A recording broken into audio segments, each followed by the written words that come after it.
రాజీవ్ కనకాల గారు అని చెప్పగానే అఫ్ కోర్స్ మనకొచ్చే గుర్తుకొచ్చే పాట సుమం ప్రతి సుమం సుమం అని.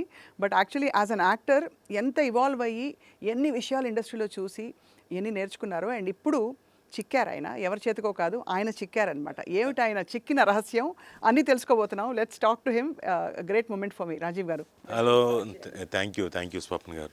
I was eagerly waiting. అంటే మీది కంటిన్యూస్గా రెగ్యులర్గా ఫాలో అవుతున్నా, ప్రతి వాళ్ళతో ఇంటర్వ్యూ, ఎస్పెషల్లీ రాము గారితో వారాలు చేశారు కదా, అవునుగా, అదొకటి. అవి కాకుండా మిగతా వాళ్ళని కూడా ఇంటర్వ్యూ చేశారు కదా చాలామంది.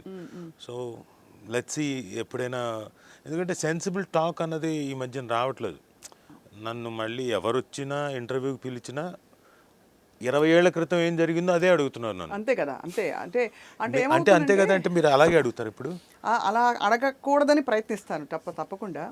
బట్ యాక్చువల్లీ మీ విషయంలో చెప్పాలంటే, నేను ఒక ఫిల్మ్ గోవర్గా చూస్తే మీ క్యారెక్టర్స్ అన్నీ చాలా ఇంపాక్ట్ఫుల్ క్యారెక్టర్స్ చేసుకుంటూ వచ్చారు. But I always feel you have not got your due.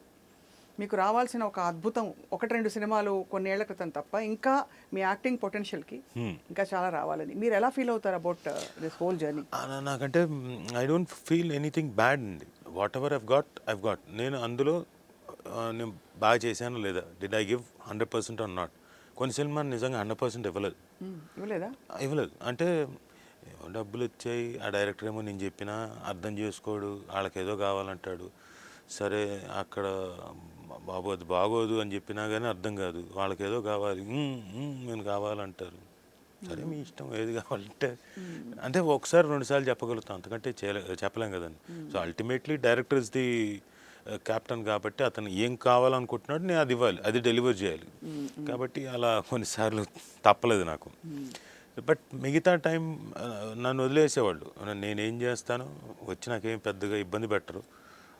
మీకు తెలుసు కదా సార్, చేయండి అంటారు.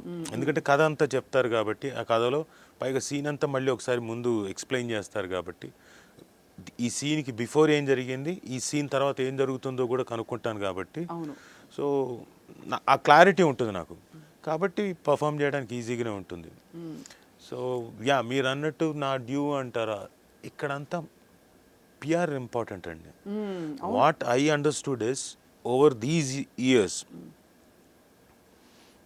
మీరు యాక్టింగ్ చేసి వెళ్ళిపోవడం కాదు, మీరు యాక్టింగ్ చేసిన తర్వాత ఆ పర్టికులర్ సినిమాకి ప్రమోషన్కి రావడము, ఆ సినిమా ఇంకోటి, ఇదివరకు మ్యూజికల్ ఉండేది కదా మనకి, ఏమనేవాళ్ళు అప్పట్లో, మ్యూజికల్ అంటే మ్యూజికల్సే కాదు, మ్యూజికల్ మనకి ఓపెనింగ్ ఈ రోజు అంటే ప్రీ రిలీజ్ అంటున్నాము, అంతకుముందు ఆడియో రిలీజ్లు, అలాంటి టైంలో కూడా మనం వెళ్ళాలి, మనం కనపడాలి.